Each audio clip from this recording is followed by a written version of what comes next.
Veríte v Boha? Absolútne. Prečo? Ja si neviem.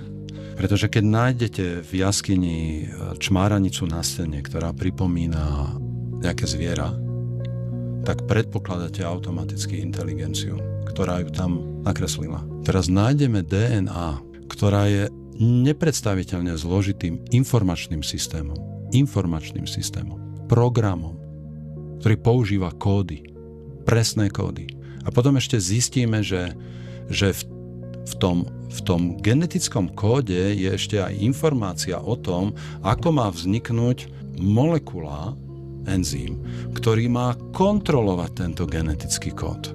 A keď nájde chybu, tak ju opraví. A povieme, že to vzniklo náhodou?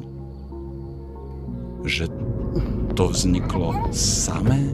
Keď nasypete na hromadu akékoľvek súčiastky